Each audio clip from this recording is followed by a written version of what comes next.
karena kasih-Mu tak berkesudahan. Biar yang bernafas memuji Sang Raja, di atas gunung dan di dalam samudra. Tanganku kuangkat padamu, mensyukuri rahmat yang Kau beri. Kakiku melompat bagimu.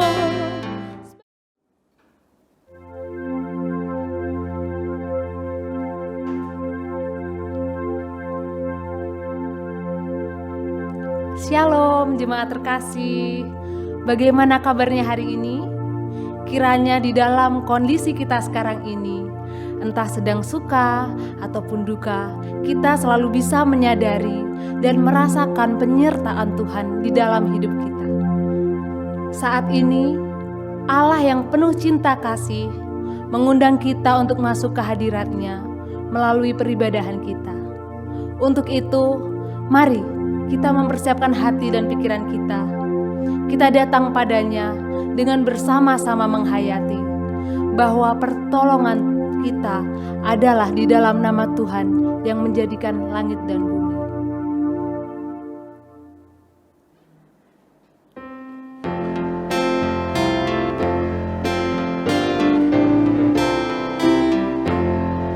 Hai, mari sembah yang maha besar, nyanyian syukur dengan bergemar, perisai umat-Nya yang maha esa, mulia namanya, tahtanya megah.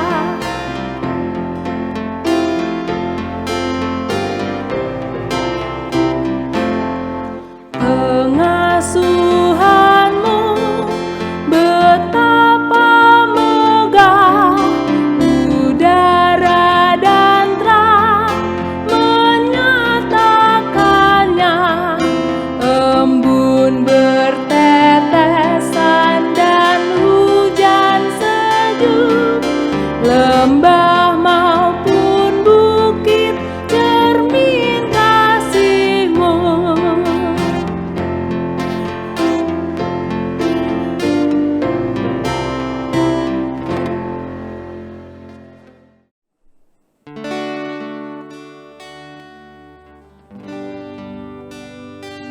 Dalam keseharian kita tidak terlepas dari kekeliruan. Di dalam pikiran, tutur kata, maupun perbuatan kita yang masih melakukan hal yang kurang berkenan di hadapan Allah. Untuk itu saudara, mari kita datang kepada Sang Sumber Rahmat dan Sang Pengampun dengan mengakui segala dosa-dosa kita. Marilah kita memohonkan pengampunan dari Allah yang akan memulihkan kita.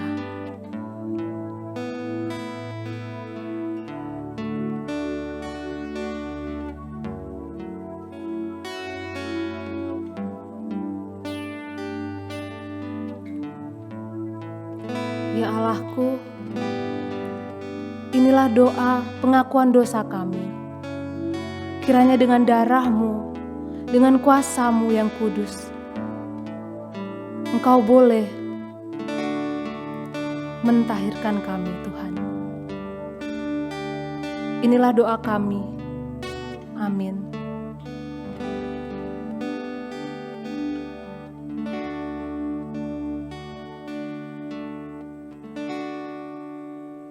Saudaraku yang terkasih, marilah kita menyambut berita anugerah pengampunan dari Tuhan yang pada hari ini diambil dari Mazmur 118 ayat 4 sampai dengan 5. Demikian. Biarlah orang yang takut akan Tuhan berkata, bahwasanya untuk selama-lamanya kasih setia Tuhan. Dalam kesesakan aku telah berseru kepada Tuhan. Tuhan telah menjawab aku dengan memberi kelegaan. Demikianlah berita anugerah pengampunan dosa dari Tuhan.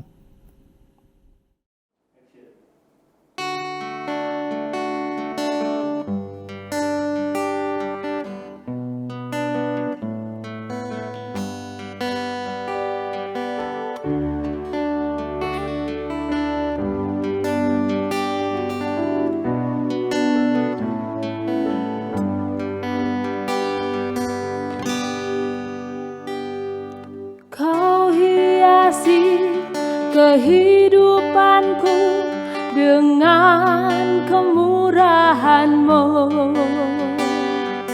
Kau rancangkan masa depanku penuh dengan harapan.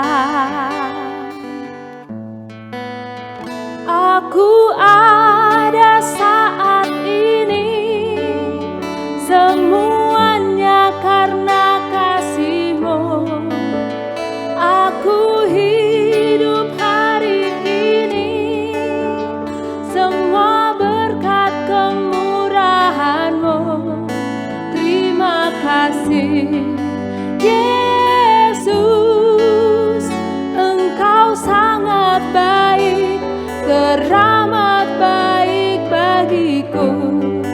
Yesus, Engkau sangat baik, teramat baik bagiku.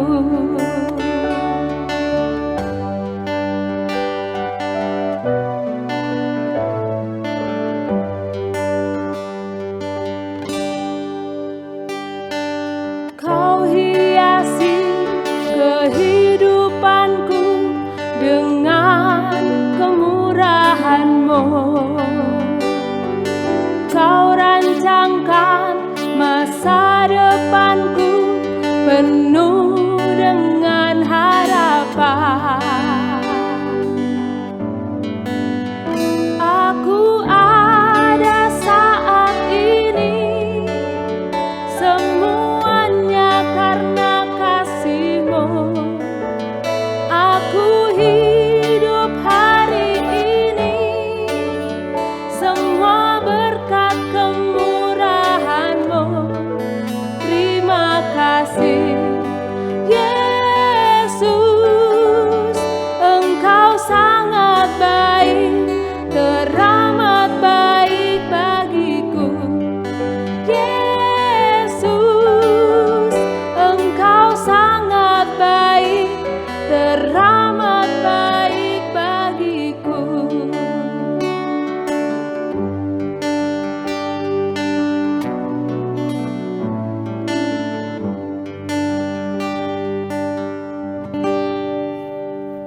Saudaraku, marilah kita menyambut firman Tuhan, mempersiapkan diri di hadapan Tuhan dengan bersama berdoa. Kita berdoa. Sungguh kami bersyukur Tuhan jika saat ini kami dapat beribadah secara online. Itu artinya kami terhubung dengan Tuhan, dengan sesama kami dimanapun kami berada, bahwa kami beribadah di dalam roh dan kebenaran. Biarlah ya Tuhan, kami tidak sekedar rindu untuk beribadah di gereja-Mu, tapi siap untuk menjadi gereja Tuhan dimanapun kami berada. Siap untuk menjawab panggilan Tuhan di tengah-tengah dunia ini. Sebab itu berfirmanlah Tuhan bagi kami. Biarlah kami dapat melakukan firman Tuhan dan sungguh-sungguh menjadi berkat dimanapun kami berada. Biarlah apapun yang Tuhan berkatakan pada kami pada saat ini, kami siap sedia untuk ditegur, untuk dibangun di dalam Tuhan, untuk dikuatkan di dalam iman kami. Berfirmanlah ya Allah, kami siap untuk mendengar, untuk membaca dan merenungkan firman Tuhan dan menjadi pelaku firman yang setia untuk menyenangkan hati Tuhan. Dalam Kristus kami berdoa dan bersyukur. Amin. Kitab Yeremia pasal 17 ayat 5 sampai dengan 10. Kitab Yeremia pasal 17 ayat 5 sampai dengan 10. Beginilah firman Tuhan. Terkutuklah orang yang mengandalkan manusia, yang mengandalkan kekuatannya sendiri, dan yang hatinya menjauh daripada Tuhan. Ia akan seperti semak bulus di padang belantara. Ia tidak akan mengalami datangnya keadaan baik. Ia akan tinggal di tanah angus di padang gurun, di negeri padang asin yang tidak berpenduduk. Diberkatilah orang yang mengandalkan Tuhan, yang menaruh harapannya pada Tuhan. Ia akan seperti pohon yang ditanam di tepi air, yang merambatkan akar-akarnya ke tepi batang air, dan yang tidak mengalami datangnya panas terik, yang daunnya tetap hijau, yang tidak khawatir dalam tahun kering dan yang tidak berhenti menghasilkan buah. Betapa liciknya hati, lebih licik daripada segala sesuatu. Hatinya sudah membatu. Siapakah yang dapat mengetahuinya? Aku, Tuhan yang menyelidiki hati, yang menguji batin, untuk memberi balasan kepada setiap orang setimpal dengan tingkah langkahnya, setimpal dengan hasil perbuatannya. Demikianlah sabda Tuhan. Shalom saudara-saudara yang terkasih. Saudara-saudara, tahukah kita makhluk apa yang paling lambat di dunia ini? Ternyata bukan kura-kura, bukan siput atau bintang laut. Bukan juga pujaan hati Anda yang tidak peka dan tidak pernah menyatakan cinta, lambat dalam hal percintaan. Bukan ya saudara. Tetapi pada tahun 2016, para ilmuwan dari University of Wisconsin, Madison, mengumumkan bahwa ada satu mamalia yang paling lambat di muka bumi ini. Mamalia itu bernama kungkang.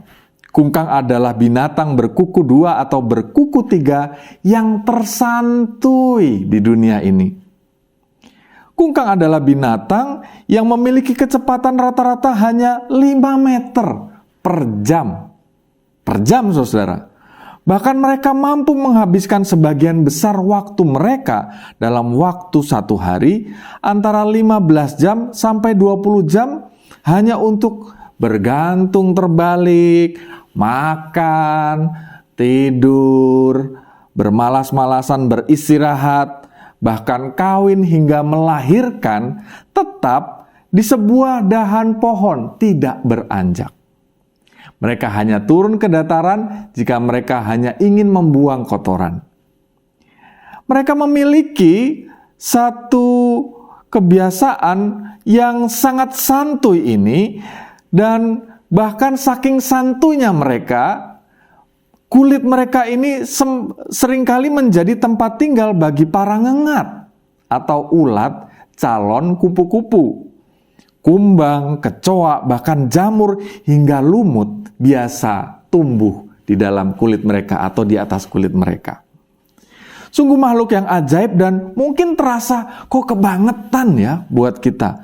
Sampai tubuhnya ini dipenuhi jamur dan lumut, saking lambat dan malasnya untuk membersihkan dirinya sekalipun.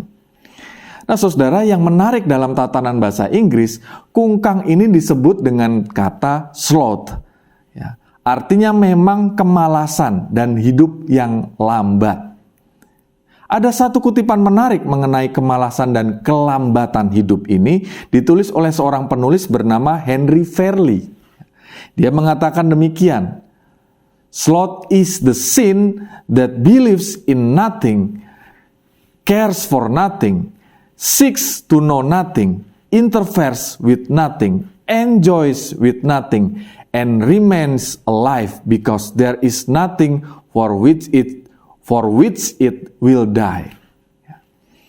Artinya dalam bahasa Indonesia, kata-kata inspiratif ini bisa diartikan demikian. Kemalasan yang disimbolkan dalam kungkang tadi ya, adalah dosa. Karena tidak percaya pada apapun, tidak peduli pada apapun, ya, dan tetap hidup. Ya, tidak mencari tahu apapun, tidak mencampuri urusan apapun, tidak menikmati apapun.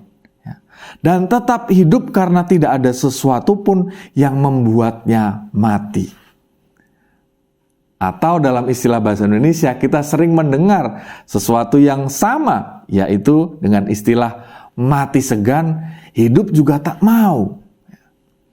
Nah saudara, amat mungkin binatang ini dinamakan sloth ya, atau kungkang karena mewakili 1 dari 7 dosa paling mematikan menurut para bapak-bapak gereja. Ya. Atau pertama kali disebutkan oleh Paus Gregorius pertama, sekitar abad ke-6, yang mengatakan bahwa kemalasan adalah 1 dari 7 dosa paling mematikan di dunia ini. Mungkin kita bertanya, loh apa masalahnya sih malas-malesan, cuma sekedar mager, malas bergerak, sekedar jadi kaum rebahan. Ya, apa itu dosa sih? Ya, kejam banget sih. Kok bisa cuma mager, ya, jadi kaum rebahan dibilang dosa? Ya. Tetapi rupanya bapak-bapak gereja mengkategorikan kemalasan sebuah dosa bukan tanpa alasan. Hal ini mengingat ada referensi-referensi dalam Alkitab. Misalnya kalau kita lihat kisah perumpamaan talenta. Di antara para hamba-hamba yang disambut para tuannya dan masuk dalam kebahagiaan bersama tuannya, ya, yaitu yang menerima atau mengelola 5 dan 2 talenta, ya. Ada satu, ya, yang menerima hanya 1 talenta, tetapi kemudian dihukum. Apa masalah dari penerima atau pengelola 1 talenta ini? Apakah karena dia salah berbuat sesuatu hal, melakukan sesuatu hal yang tidak diinginkan atau mengganggu tuannya? Ternyata bukan karena dia melakukan sesuatu hal, tetapi karena dia tidak melakukan suatu hal pun. Ia memilih berdiam, memendam talentanya dalam tanah. Mungkin kita berpikir, apa sih pentingnya kenapa memendam talenta saja dihukum? Nah saudara, ternyata dalam satu kajian, 1 talenta itu jika dikonversikan dalam perkalian mata uang perak, ya, atau jika dikonversikan dalam mata uang kita sekarang, itu sama dengan senilai 460 juta rupiah. Jadi kita bisa membayangkan seorang yang memendam satu hal yang luar biasa senilai 460 juta rupiah disia-siakan. Dipakai tidak, ya, dikembangkan juga tidak. Itulah mengapa Sang Tuhan itu begitu marah, dan ini menjadi simbol bahwa ketika kita menyia-nyiakan hidup, ketika kita berlambat-lambat, ketika kita malas dan tidak berlaku apa-apa, itu ternyata mendatangkan sesuatu yang tidak berkenan di mata Tuhan. Hal itu pula lah yang kita baca dalam bacaan kita hari ini ketika kita membaca Yeremia 17 ayat 5 sampai dengan 10. Kita membaca sebuah cerita tentang pelayanan Nabi Yeremia kepada sebuah bangsa, yaitu bangsa Israel Selatan atau sering disebut bangsa Yehuda, yang pada saat itu sangat bebal. Yeremia terus melayani dan terus melayani, ya. Bahkan ada sebuah kata-kata yang sangat indah di dalam ayat ke-7 dan ke-8 yang mengatakan satu kata-kata bahwa kata-kata yang kurang lebih demikian, ya. Diberkatilah orang yang mengandalkan Tuhan, menaruh harapan pada Tuhan. Ia akan seperti pohon ditanam di tepi aliran air, ya, yang tidak mengalami datangnya panas terik, daunnya tetap hijau, ya, dalam tahun kering tidak khawatir, sebab dia tidak akan berhenti menghasilkan buah. Sebuah kata-kata yang meneguhkan bangsa Yehuda pada saat itu, yang berdosa, ya. Tetapi saudara, kalau kita lihat ketika ayat-ayat ini dikatakan, kemudian sebuah teguran keras dinyatakan, ya. Dikatakan demikian, betapa liciknya hati, lebih licik daripada segala sesuatu. Hatinya sudah membatu.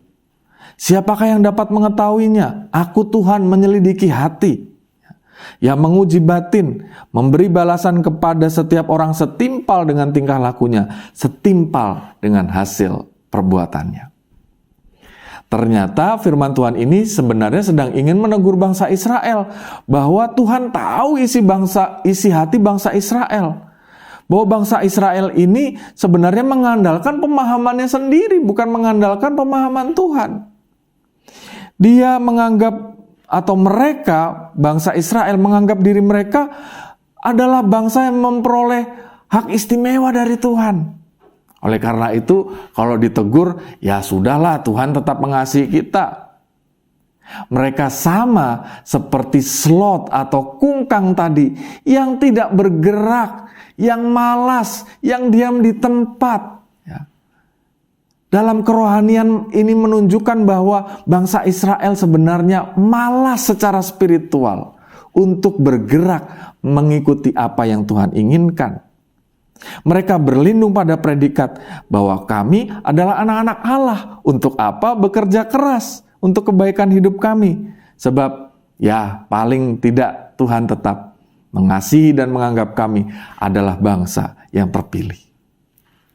Nah, saudara yang terkasih, dalam hal inilah Tuhan menegur mereka.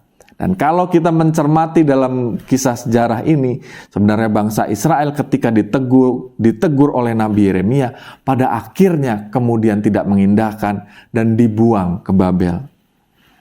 Dalam hal inilah saudara kita melihat dalam kehidupan kita sehari-hari, bukankah kita tanpa sadar sering melihat, menemui orang-orang yang demikian ini, yang seperti kungkang diam di tempat, mengalami kemalasan spiritual, atau mungkin kita seringkali juga tanpa sadar melakukannya, baik sering ataupun terkadang-kadang melakukan yang demikian, terjebak dalam pemahaman keliru, mengandalkan Tuhan dalam paradigma kita. Sebenarnya kita malas secara spiritual. Kita malas untuk bekerja keras meresponi setiap janji Tuhan. Dan meyakini janji-janji Tuhan itu dengan menggapai dan melakukan sesuatu hal untuk Tuhan, untuk sesama kita, untuk diri kita sendiri bahkan. Mengapa ini bisa terjadi? Karena paradigma ini bersumber dari pemahaman yang disebut takdir. Dan ini cukup populer dan bahkan dipahami oleh banyak orang, termasuk orang-orang percaya. Pemahaman takdir ini adalah sebuah pemahaman yang menganggap bahwa dunia ini sudah diatur sedemikian, sudah dari sononya kayak begitu. Kita manusia ini sudah ditakdirkan dari sananya untuk jadi miskin atau kaya, menikah atau melajang, menikah dengan si A atau dengan si B, jadi pendeta atau pengusaha, jadi orang baik ataupun orang jahat. Jadi buat apa? Semua sudah ditakdirkan demikian. Contohnya, kita mungkin kerap menemukan anak-anak Tuhan yang meminta dalam doanya, ya. Bapak, Ibu, Om, Tante, Bapak Pendeta, tolong doakan saya supaya ujiannya lancar dan dapat nilai A. Saya yakin Tuhan memberkati saya. Tolong doakan saya, Pak Pendeta. Tapi ternyata dapat nilainya jelek, ya.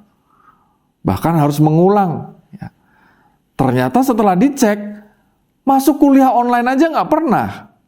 Menjelang ujian, tidak pernah juga belajar. Bagaimana mungkin Tuhan mewujudkan nilai A itu?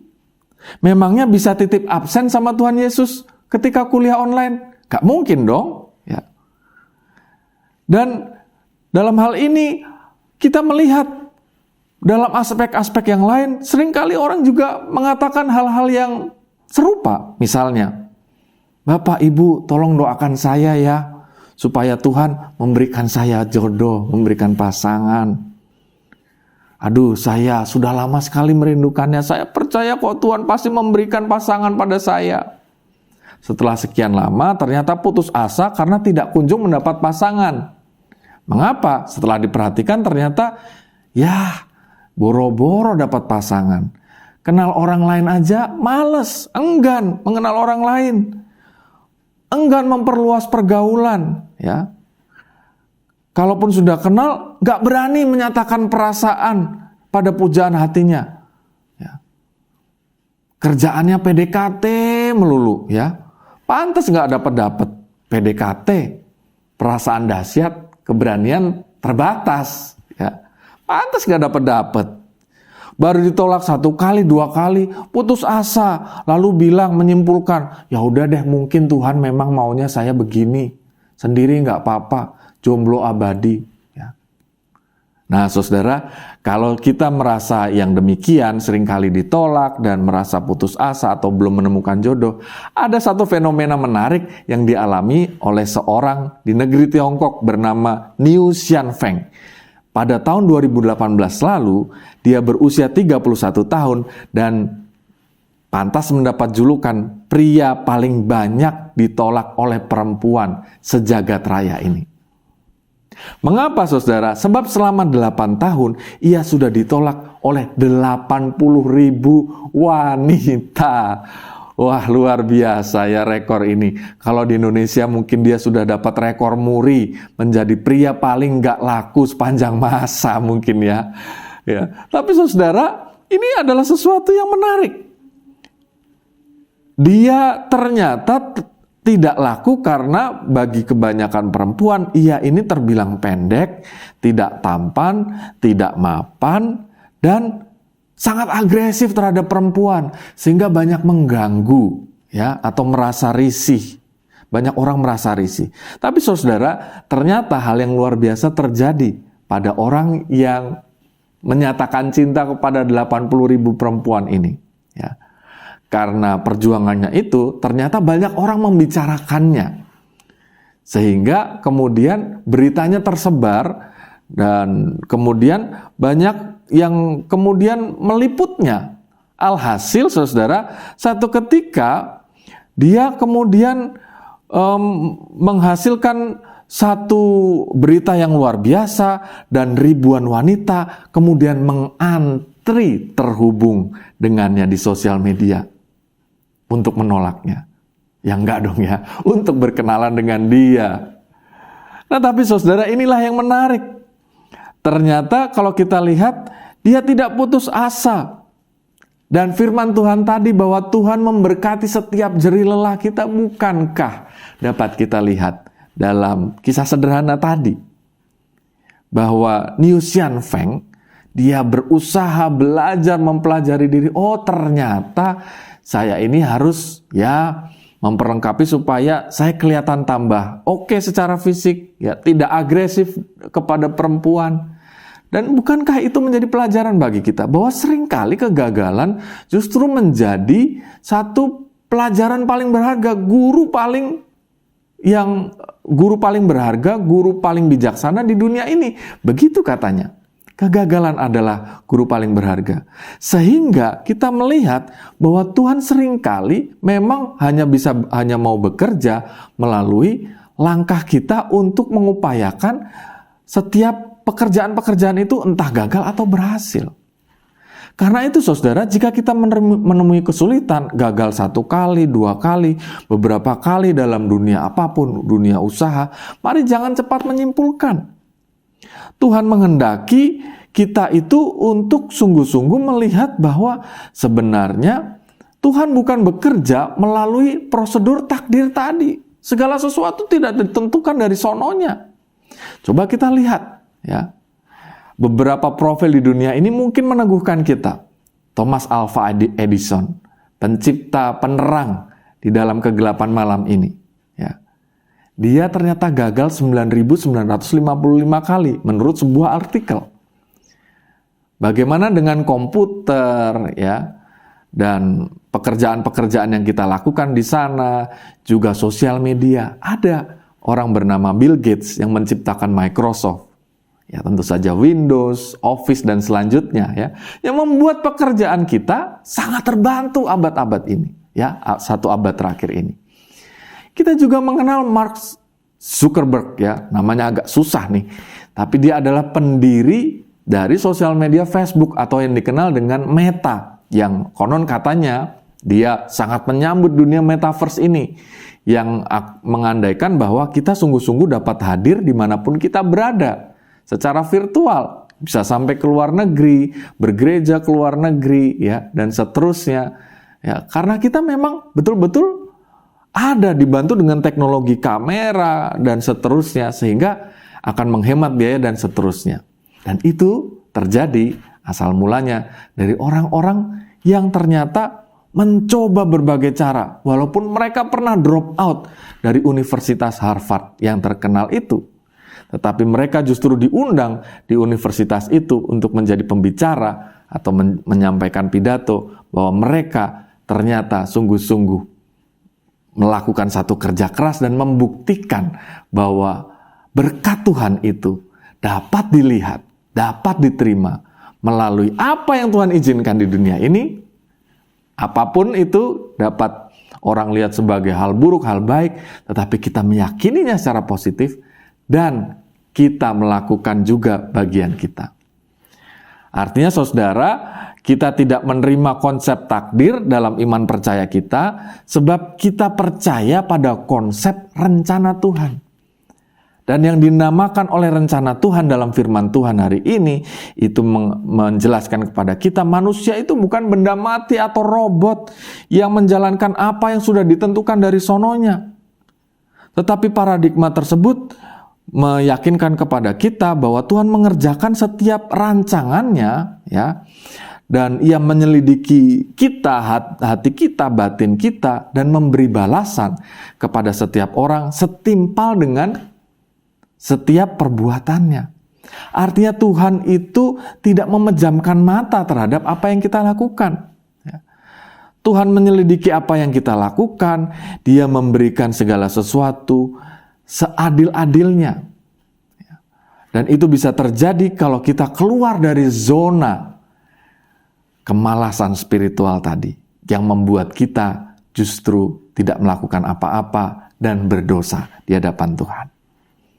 Supaya kita bisa melihat bahwa berkat dan rencana Tuhan adalah kerjasama antara apa yang Tuhan izinkan dan juga apa yang diupayakan manusia.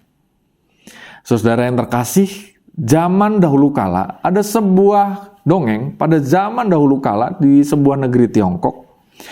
Ada dua orang kakak beradik, anak pedagang toko kelontong yang kaya raya. Suatu saat sang ayah sakit parah dan menjelang ajalnya. Selain meminta mereka menjaga ibunya, sang ayah meninggalkan dua pesan kepada mereka. Pesan pertama, jangan menagih hutang kepada orang yang berhutang kepadamu. Pesan yang kedua, jika pergi dari rumah ke toko, jangan sampai wajahmu terkena sinar matahari. Dua pesan yang cukup unik, membawa perbedaan dalam nasib mereka. Waktu berjalan dengan cepat, beberapa tahun kemudian si anak sulung bertambah kaya, hidup sejahtera, sedangkan si bungsu semakin miskin dan melarat. Padahal warisannya kedua toko yang sama, di tempat yang sama-sama bisa berkembang, pesannya sama. Lalu sang ibu mengunjungi mereka dan bertanya, kenapa mereka mengalami hal yang sangat bertolak belakang? Sang bungsu berkata, ini semua karena ayah. Ayah berpesan bahwa saya tidak boleh menagih hutang kepada orang yang berhutang, jadi modal saya makin susut. Karena hutang-hutang tidak pernah saya tagih dan orang-orang jadi nggak membayar. Ayah juga berpesan kalau pergi dari rumah ke toko, jangan sampai muka saya terkena sinar matahari.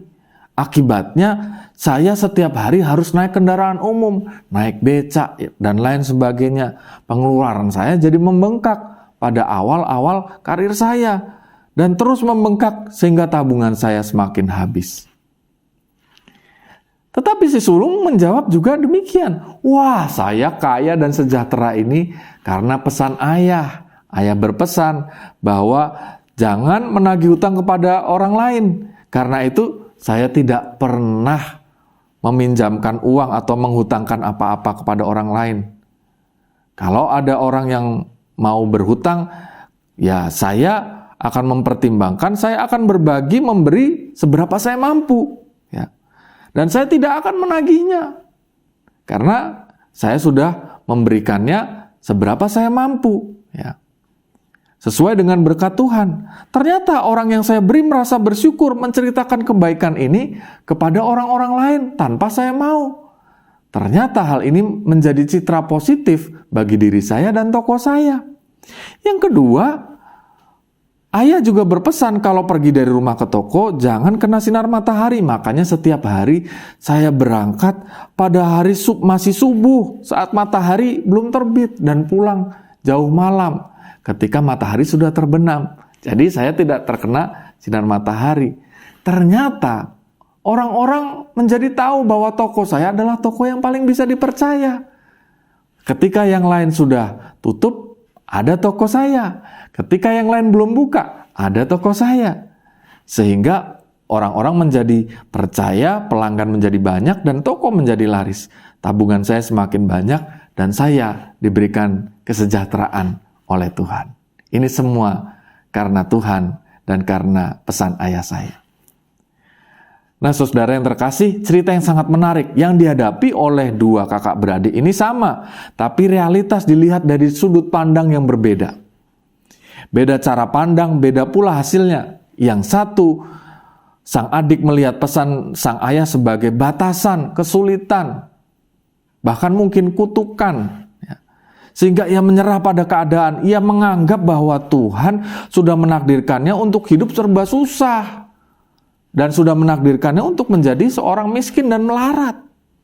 Tetapi yang satu melihat pesan sang ayah sebagai berkat yang menuntun pada berkat Tuhan.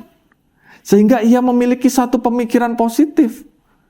Dan ia memandang bahwa berkat dan rencana Tuhan adalah kerjasama dari apa yang Tuhan izinkan, apapun itu, ya, dan apa yang diupayakan manusia. Sehingga kita melihat, ia dapat meyakini bahwa Tuhan memberkati jerih lelah semua perjuangan manusia. Bagi manusia yang percaya kepadanya. Saudara, rasanya sudah lama kita menghadapi masalah yang sangat khusus 2 tahun belakangan ini. Pandemi yang naik dan turun. Bahkan beberapa waktu terakhir ini kita memasuki PPKM lagi. Di kota Jogja ada PPKM level 3. Sehingga anak-anak sekolah harus belajar kembali di rumah. Dan kegiatan berkantor juga sebagian besar mungkin juga harus berada di rumah atau WFH, work from home. Dan kita mungkin akan merasa bahwa akan ada kesulitan yang kita akan hadapi lagi.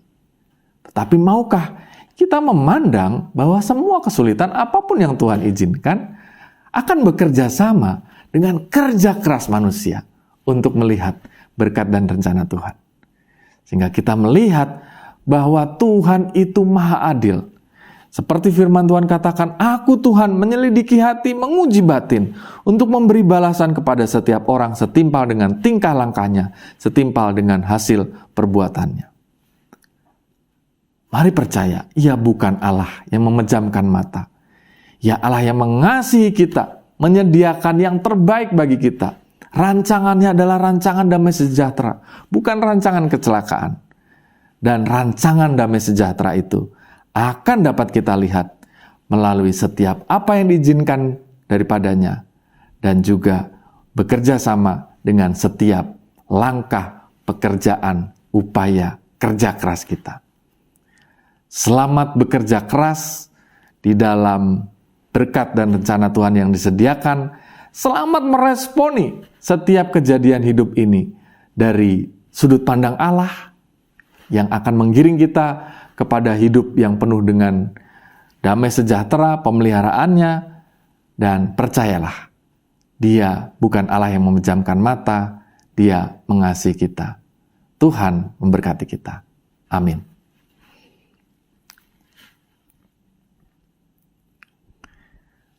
Mari kita bersatu dalam doa. Tuhan, kami sungguh bersyukur bahwa Engkau sungguh mengasihi kami. Engkau memberikan firman-Mu pada hari ini yang meneguhkan kami bahwa Engkau bukan Allah yang memejamkan mata. Bahwa kami dipanggil untuk menjadi manusia yang bekerja. Manusia yang meyakini bahwa setiap hal yang Tuhan percayakan, tubuh kami, pikiran kami, dan setiap organ tubuh kami, itu adalah satu talenta yang berharga. Kami harus mengelolanya untuk menjadi kemuliaan Tuhan, untuk menjadi kebaikan bagi diri kami dan semesta yang Tuhan ciptakan ini.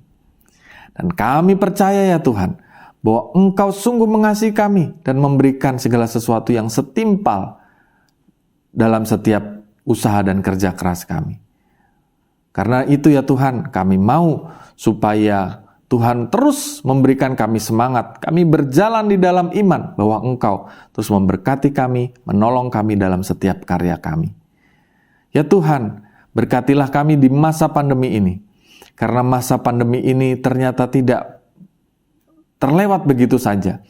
Kami berdoa untuk situasi Omikron atau virus Omikron yang kini telah memasuki dunia kami di Indonesia juga. Berkati supaya Indonesia semakin siap, vaksinasi dijalankan dengan baik dan merata, dan banyak orang masyarakat menjaga protokol kesehatan dengan baik dan terhindar dari lonjakan yang ekstrim, sehingga lonjakan angka COVID-19 ataupun Omikron dapat terus ditekan oleh pemerintah, oleh masyarakat, dan kami dapat hidup sehat dan bahagia. Berkati supaya dalam pekerjaan kami pun Tuhan melancarkan, Tuhan menolong dalam hidup studi anak-anak kami. Tuhan juga yang memberkati sehingga mereka memperoleh pergaulan, pertemuan onsite yang membuat mereka bergembira, dan dalam waktunya kelak kami memohon dan percaya bahwa Tuhan menyediakan satu kondisi yang lebih baik sehingga kami dapat menjalankan pekerjaan, studi dan lain sebagainya dengan lebih baik. Ya Tuhan, kami berdoa agar setiap pergumulan yang pada saat ini belum kami ungkapkan kepadamu, Engkau sendiri yang mendengarkannya dan Engkau sendiri yang menolong kami. Kami tidak mau menjadi manusia yang hidup dalam dosa kemalasan dan terjerat di dalamnya. Tapi kami mau supaya setiap hal yang Tuhan percayakan, kami persembahkan kembali pada Tuhan. Melalui setiap pekerjaan yang kami lakukan, kami percaya Tuhan memberkati kami. Inilah doa dan sembah kami ya Tuhan. Kami serahkan seluruh doa dan sembah kami ini hanya di dalam nama Tuhan kami Yesus Kristus, Juru Selamat dan Penebus kami yang hidup. Amin.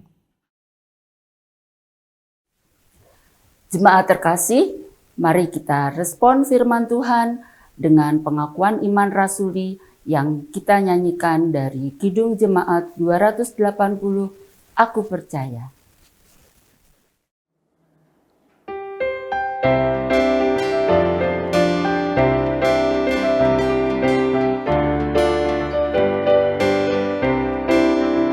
Aku percaya Allah yang kekal, yang boleh sabda kita kenal, Bapa Pencipta alam semesta, yang mengasihi manusia.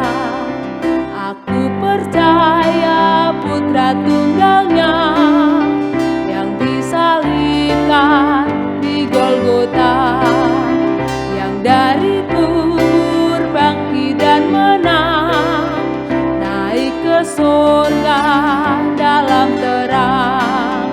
Aku percaya pada Roh Kudus yang mendiami kita terus. Aku percaya gereja yang esa, ku jadi suci di dalamnya.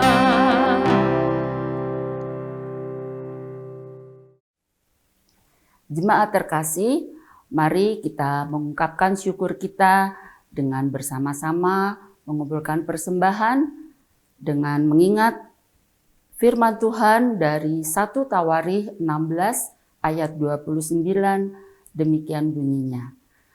Berilah kepada Tuhan kemuliaan namanya, bawalah persembahan dan masuklah menghadap Dia. Sujudlah menyembah kepada Tuhan dengan berhiaskan kekudusan. Mari berikanlah yang terbaik untuk Tuhan. Tuhan Yesus memberkati.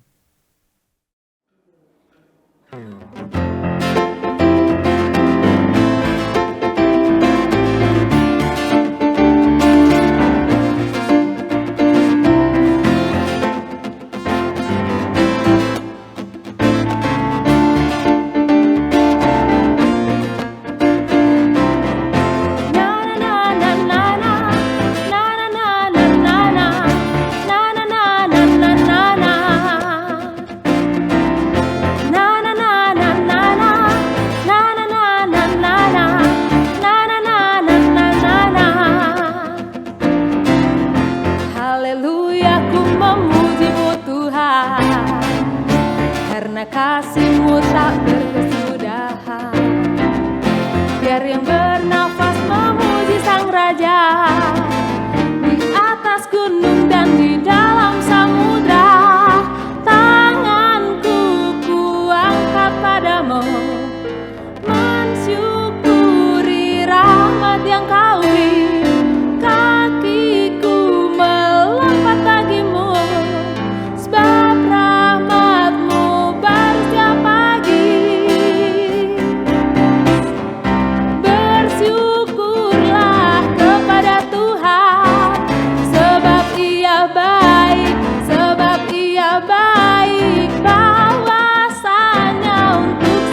kasih-Mu tak berkesudahan. Biar yang bernafas memuji Sang Raja, di atas gunung dan di dalam samudra. Tanganku kuangkat padamu, mensyukuri rahmat yang Kau beri. Kakiku melompat bagimu, sebab rahmat-Mu baru tiap pagi. Bersyukurlah kepada Tuhan, sebab Ia baik, sebab Ia baik. Balasannya untuk selamanya, kasih setianya, kasih setianya. Bersyukurlah kepada Tuhan, sebab Ia baik, sebab Ia baik. Balasannya untuk selamanya, kasih setianya, kasih setianya. Na na na na na na na na na na na na na na na na na na. Na na na na na na na na na na na na na na na.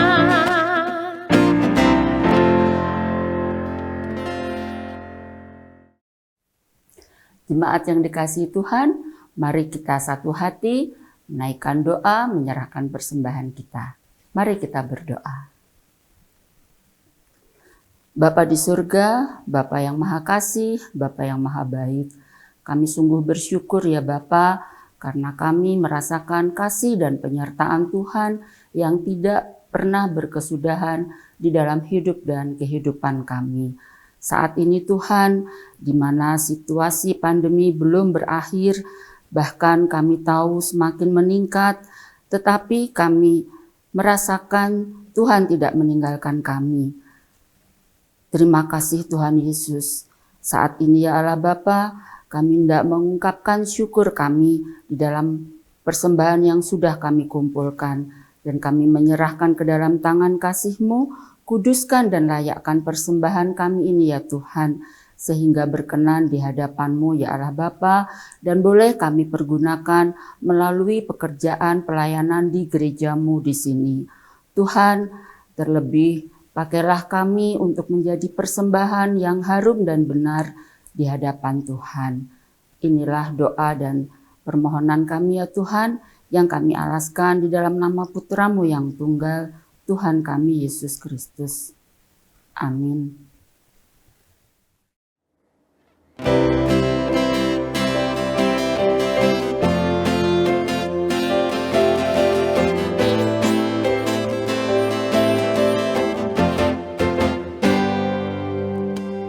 Tak pernah ku ragu akan kesetiaan-Mu, Kau pegang hidupku sepenuh jiwaku. Ku yakin dan percaya Kau tuntun langkahku. Yesus, Kaulah Raja dalam hidupku, berkuasa berjaya untuk selamanya. Hanya Kau Tuhan, sumber kekuatan, kuasa-Mu tercurah bagiku senantiasa. Berkat-Mu Tuhan, ku kan berjalan dari kemuliaan sampai kemuliaan selamanya.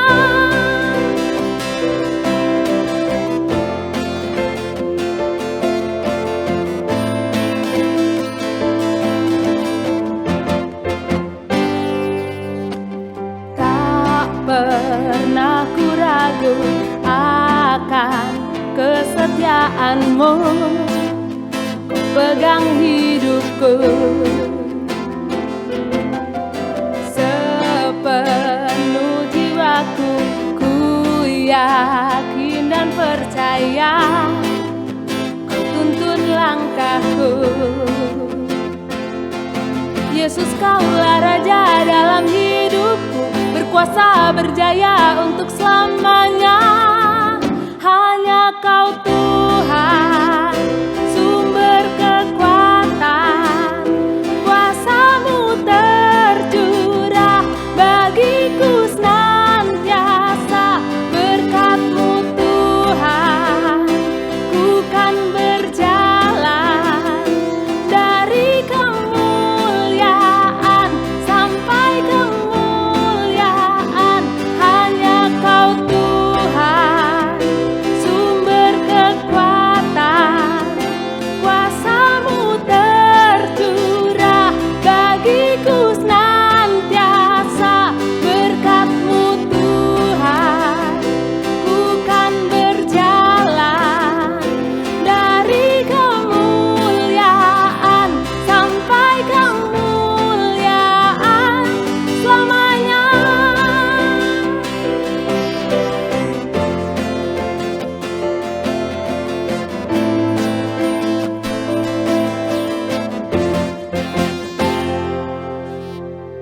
Saudaraku yang terkasih, pulanglah dalam damai sejahtera Tuhan.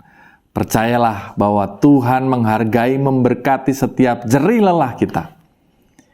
Dan bekerjalah dan percayalah bahwa berkat Tuhan akan kita temukan dalam sebuah kerjasama antara apa yang Tuhan izinkan dan apa yang kita lakukan. Dan terimalah berkat Tuhan. Tuhan memberkati engkau dan melindungi engkau. Tuhan menyinari engkau dengan wajah-Nya dan memberi engkau kasih karunia. Tuhan menghadapkan wajah-Nya kepadamu dan memberi engkau damai sejahtera. Amin.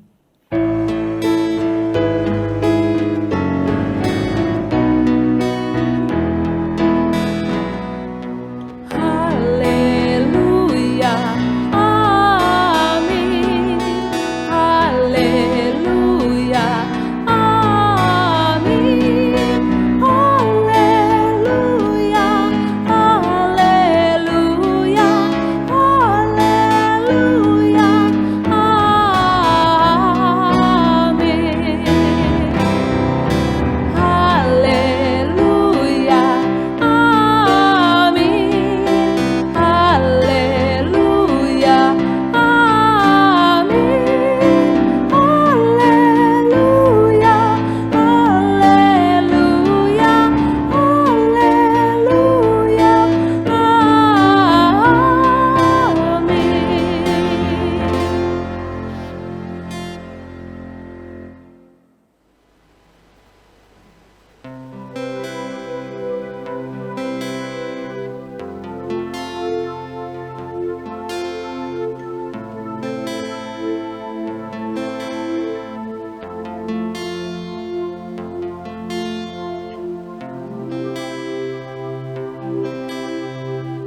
Selamat menjalani aktivitas di minggu yang baru. Tuhan Yesus memberkati.